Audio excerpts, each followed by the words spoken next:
എല്ലാവർക്കും പുതിയൊരു വീഡിയോയിലേക്ക് സ്വാഗതം. സ്കൂളിൽ പഠിക്കുന്ന കാലത്ത് ഒരു കവിതയിൽ പഠിച്ചിട്ടുള്ളത്, സത്യധർമാദികൾ വെടിഞ്ഞീടിന പുരുഷനെ ക്രൂദ്ധനാം സർപ്പത്തെക്കാളേറ്റവും പേടിക്കണം. അത് ഏത് ക്ലാസ്സിലാണെന്നും ഏത് കവിതയാണെന്നും എനിക്ക് ഓർമ്മയില്ല.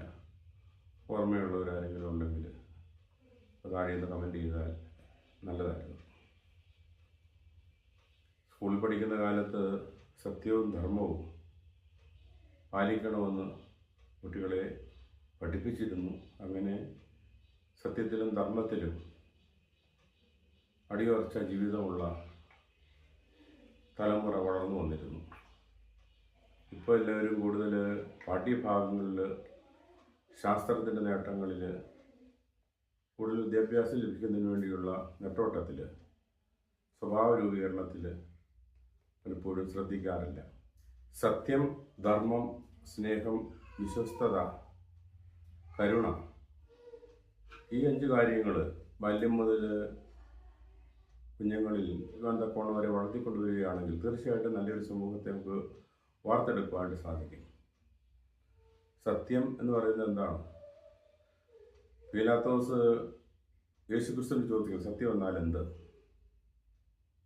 സത്യത്തെ തിരിച്ചറിയുവാനും സത്യമാർഗ്ഗങ്ങളിൽ നടക്കുവാനും സത്യം പറയുവാനും നമ്മൾ പരിശീലിക്കുമ്പോൾ നല്ലൊരു സമൂഹം രൂപം കൊള്ളും.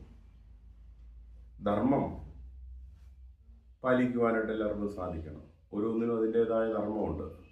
ഉപ്പിൻ്റേതായ ധർമ്മം ഉണ്ട്. അതുപോലെ ഓരോ ഉപകരണങ്ങൾക്ക്, ഒരു കസേരയ്ക്ക് അതിൻ്റേതായ ധർമ്മമുണ്ട്. അതുപോലെ തന്നെ ഓരോ അവസ്ഥയിൽ നിന്നുമായിരിക്കുമ്പോൾ പിതാവ്, മാതാവ്, പുത്രൻ, പുത്രി, ഇങ്ങനെ ഓരോരുത്തർക്കും അവരവരുടേതായ ധർമ്മം പാലിക്കുവാൻ അവർക്ക് സാധിക്കണം. അങ്ങനെ അവരവരുടെ ധർമ്മം പാലിക്കുവാൻ അവർക്ക് സാധിക്കുമ്പോഴാണ് ജീവിതം ധന്യമായിട്ട് തീരുന്നത്. ധർമ്മം എന്നത് ധാർമ്മികമായ ഉത്തരവാദിത്വവും കടമയുമാണ് ധർമ്മം എന്നുകൊണ്ട് ഉദ്ദേശിക്കുന്നത്. നമ്മുടെ ധാർമ്മികമായ ഉത്തരവാദിത്വം എന്തെന്ന് തിരിച്ചറിഞ്ഞ് അത് ചെയ്യുവാനായിട്ട് നമുക്ക് സാധിക്കണം. സ്നേഹം എന്നത് വലിയ വ്യാപകമായ ഒരർത്ഥമുള്ളൊരു കാര്യമാണ്. സ്നേഹത്തിന് പല മാനങ്ങളുണ്ട്. അത് ഓരോ വ്യക്തിയോടുള്ള സ്നേഹത്തിൻ്റെ ഗാഢതയും തീവ്രതയും വ്യത്യസ്തമായിരിക്കും. ഒരു മാതാവിന് കുഞ്ഞിനോടുള്ള സ്നേഹം, ഒരു കുഞ്ഞിന് മാതാവിനോടുള്ള സ്നേഹം, അതുപോലെ സഹോദരങ്ങൾ തമ്മിലുള്ള സ്നേഹം, അയൽക്കാരോടുള്ള സ്നേഹം, സുഹൃത്തുക്കളോടുള്ള സ്നേഹം, ഭാര്യാഭർത്താക്കന്മാരുള്ള സ്നേഹം, ഇതെല്ലാം വ്യത്യസ്ത തലങ്ങളിലും വ്യത്യസ്ത തീവ്രതയിലുമാണ്. സ്നേഹമില്ലാതെ ഈ ലോകത്തിലെ ജീവിതം ഏറെ ദുഷ്കരമാണ്. പരസ്പരം സ്നേഹിക്കുക. സ്നേഹത്തിലൂടെയാണ് ലോകത്തിൻ്റെ നിലനിൽപ്പുള്ളത്. യേശുക്രിസ്തു തൻ്റെ പരസ്യ ജീവിതത്തിൽ, ഞാൻ നിങ്ങളെ സ്നേഹിച്ചതുപോലെ നിങ്ങളും പരസ്പരം സ്നേഹിപ്പീൻ. സ്നേഹിതന്മാർക്ക് വേണ്ടി ജീവനെ കൊടുക്കുന്നതിനേക്കാൾ വലിയ സ്നേഹമില്ല എന്നൊക്കെ നമ്മൾ തിരുവഴുത്തിൽ വായിക്കുമ്പോൾ സ്നേഹത്തിൻ്റെ അർത്ഥവും വ്യാപ്തിയും ഉൾക്കൊണ്ടുകൊണ്ട് സമൂഹത്തെ, സമസൃഷ്ടങ്ങളെ സ്നേഹിക്കുവാൻ നമുക്ക് കഴിയണം. വിശ്വസ്തത എന്നുള്ളത്, വിശ്വസ്തത നമ്മളേവരും പാലിക്കേണ്ടുന്ന ഒരു കാര്യമാണ്. സമൂഹം സന്തോഷത്തിൽ, ഒരു ഇക്വിലിബ്രിയത്തിൽ നിൽക്കണമെങ്കിൽ വിശ്വസ്തത എപ്പോഴും ആവശ്യമാണ്.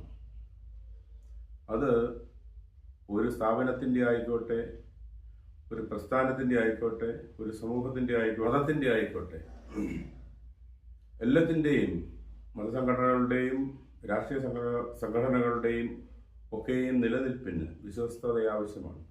ഒരാളെ വിശ്വസിച്ച് ഒരു കാര്യം ഏൽപ്പിക്കുമ്പോൾ വിശ്വസ്തയോടുകൂടി അത് ചെയ്യുവാനായിട്ട് സാധിക്കണം.